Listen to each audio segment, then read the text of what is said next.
कभी कभी इतिहास हमसे हज़ारों किलोमीटर दूर नहीं होता। कभी कभी इतिहास बस हमारे घर के ठीक बाहर खड़ा होता है। मैं रहता हूँ बड़बिल में, केओंझर ज़िला, ओडिशा। लेकिन मेरा घर की लोकेशन इस कहानी को थोड़ा और दिलचस्प बना देती है, क्योंकि मैं बड़बिल नगर पालिका के वार्ड नंबर 1 में रहता हूँ और मेरा वार्ड सीधे झारखंड के बड़ा जामदा से सटा हुआ है। इतना सटा हुआ कि मेरे घर से झारखंड की सीमा आधा किलोमीटर भी दूर नहीं है।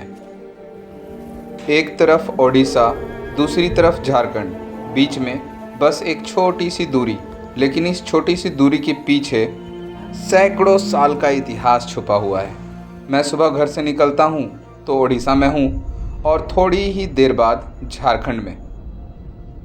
मेरा घर ओडिशा में है और मेरा काम मुझे झारखंड ले जाता है। यानी मैं सिर्फ बॉर्डर के पास नहीं रहता, मैं रोज़ एक ऐतिहासिक बाउंड्री को क्रॉस करता हूँ। लेकिन एक दिन मेरे मन में एक सवाल आया, क्या ये बाउंड्री हमेशा से ऐसी ही थी? क्या सैकड़ों साल पहले भी यही कोई सीमा होती थी? क्या कोई आदमी इस रास्ते से गुजरते हुए कहता था, बस अब ओडिशा ख़त्म और झारखंड शुरू? नहीं, क्योंकि आज की ओडिशा झारखंड बाउंड्री इस ज़मीन से कहीं ज़्यादा नहीं है। मेरे लिए ये सिर्फ एक कोई स्टेट बॉर्डर नहीं है, ये मेरी रोज़मर्रा की ज़िंदगी का हिस्सा है। और इसी रास्ते पर चलते हुए मैंने एक और चीज़ नोटिस की। पहाड़, जंगल, आयरन ओर के लाल पत्थर, माइनिंग ट्रक्स और इन सब के बीच बसे हुए गांव। एक तरफ बड़बिल, जोड़ा, बांसपानी, जुरुडी, ठाकुरानी, तो दूसरी तरफ बड़ा जामदा, नौमुंडी, गुआ, किरीबुरु, मेघाहातुबुरु और थोड़ा आगे कोयडा, टेंसा और कालता। आज ये अलग अलग शहर, कस्बे और माइनिंग एरियाज़ हैं। लेकिन अगर आप इन सब को मैप पर एक साथ देखें तो एक बहुत बड़ी कहानी सामने आती है, और वो कहानी है आयरन ओर की कहानी, और उससे भी पुरानी जंगल और आदिवासी समाज की कहानी। अब ज़रा आज का मैप हटाइए। कोई बॉर्डर नहीं, कोई स्टेट नहीं, कोई हाईवे नहीं, कोई माइनिंग ट्रक नहीं, और कल्पना कीजिए सैकड़ों साल पहले का यही लैंडस्केप। चारों तरफ घने जंगल, पहाड़, नदियाँ और इन जंगलों के बीच रहने वाले समुदाय। आज हम जंगल को देखते हैं तो शायद हमें सबसे पहले दिखाई देता है रिसोर्स, टिम्बर, मिनरल्स और ज़मीन। लेकिन यहाँ रहने वाले लोगों के लिए जंगल कोई रिसोर्स नहीं था, जंगल ही जीवन था।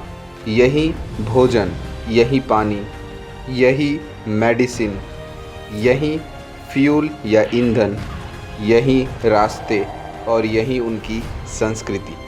आज हम किसी पहाड़ को देखकर पूछते हैं, इसमें कितने आयरन ओर हैं? लेकिन उस समय शायद सवाल कुछ और था, इस पहाड़ से हमारा रिश्ता क्या है? और यही फ़र्क है हमारे मॉडर्न डेवलपमेंट मॉडल और उस पुराने जीवन के बीच। लेकिन एक बात साफ कर देना ज़रूरी है, ये कहना गलत होगा कि यहाँ कभी कोई शासन या पॉलिटिकल सिस्टम नहीं था। यहाँ स्थानीय राज्य शक्तियाँ थीं, रियासतें थीं, सामुदायिक व्यवस्थाएं थीं। केओंझर की अपनी ऐतिहासिक रियासत थी। सिंहभूम में पोड़ाहाट जैसे राजनीतिक शक्ति थी, और पुराने समय की राजनीतिक सीमाएं आज की ओडिशा झारखंड बाउंड्री जैसी बिल्कुल नहीं थी। केओंझर की ऑफिशियल हिस्ट्री में 15वीं सदी के दौरान उसके विस्तार को उत्तर में सिंहभूम तक बताया गया है। मतलब आज हम मैप पर लाइन देखते हैं, लेकिन इतिहास में ये लाइन कई बार बदल चुकी है। आज वेस्ट सिंहभूम की पहचान में कोल्हान का बहुत बड़ा स्थान है। यहाँ हो आदिवासी समाज की अपनी सामाजिक व्यवस्था थी। गांव की अपनी व्यवस्था, स्थानीय नेतृत्व और समुदाय के स्तर पर फैसले लेने की परंपरा। लेकिन फिर एक ऐसी ताकत आई जिसका मकसद सिर्फ व्यापार करना नहीं था। अंग्रेजों की नज़र धीरे धीरे इस पूरे रीजन पर बढ़ने लगी, लेकिन कोल्हान को अपने नियंत्रण में लेना आसान नहीं था। यहाँ स्थानीय समाज और ब्रिटिश एडमिनिस्ट्रेशन के बीच संघर्ष हुआ। आखिरकार 1837 में ब्रिटिश कॉन्क्वेस्ट ऑफ कोल्हान हुआ।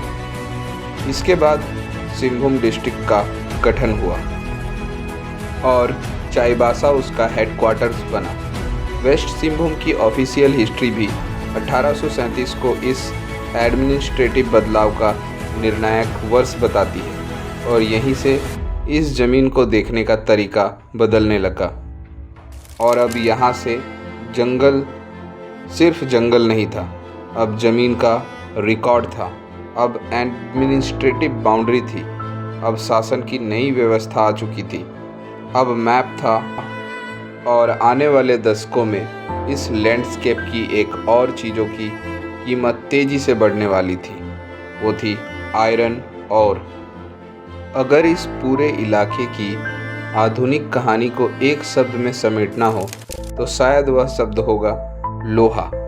सिंहभूम से लेकर उड़ीसा के केओंझर और सुंदरगढ़ तक फैला ये क्षेत्र भारत के महत्वपूर्ण आयरन और लैंडस्केप में से एक है।